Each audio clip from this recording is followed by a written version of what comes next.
ناظرین، میر جعفر اور میر صادق یہ نام برِ صغیر کی تاریخ میں غداری اور دھوکے کی علامت سمجھے جاتے ہیں، لیکن کیا یہ صرف ماضی کے کردار ہیں یا پھر ان کے نام آج بھی ہماری سیاست میں زندہ ہیں؟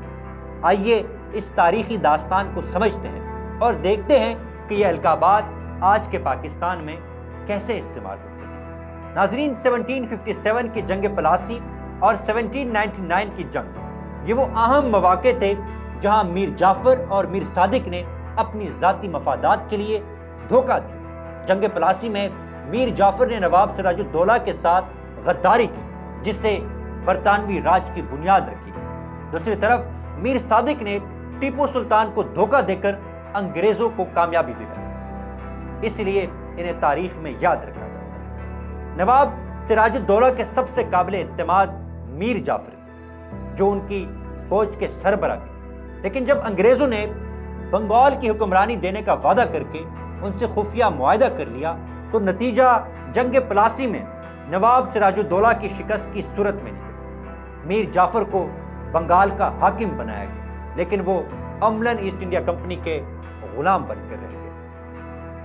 اسی طرح ٹیپو سلطان کے ساتھ بھی کچھ ایسا ہی ہوا۔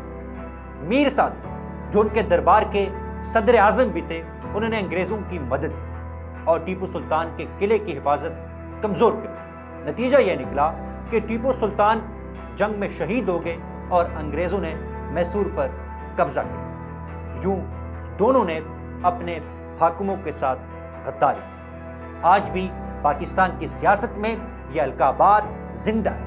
کبھی کسی سیاسی مخالف کو میر جعفر کہا جاتا ہے تو کبھی کسی پر میر صادق ہونے کا الزام لگتا ہے۔ مثال کے طور پر جب 2011 میں بلوچستان کے علاقے ریکوڈیک میں بدنیاد کے تنازع پر سپریم کورٹ میں مقدمہ چلا تو جسٹس خلیل الرحمان رمدے نے کہا کہ ہم غیروں سے نہیں، اپنے ہی میر جعفر اور میر صادق کے ہاتھوں مارے جاتے رہے۔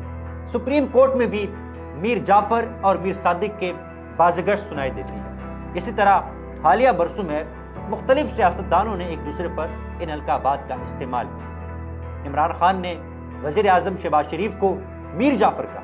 اسی طرح ماضی میں احسن اقبال عمران خان کے جو اتحادی تھے ان کو میر جعفر اور میر صادق کے ساتھ تشبیہ دیتے رہے ہیں۔ لیکن یہ القابات صرف سیاسی بیان بازی نہیں ہے، ان کا اثر عوامی جذبات پر بھی گہرا ہوتا ہے۔ لوگوں میں جوش پیدا ہوتا ہے اور مخالفین کے لیے نفرت بڑھتی ہے۔ لیکن سیاست کی حقیقت یہ ہے کہ کل کے دشمن آج کے دوست بن سکتے ہیں اور کل کے غدار آج کے محب وطن۔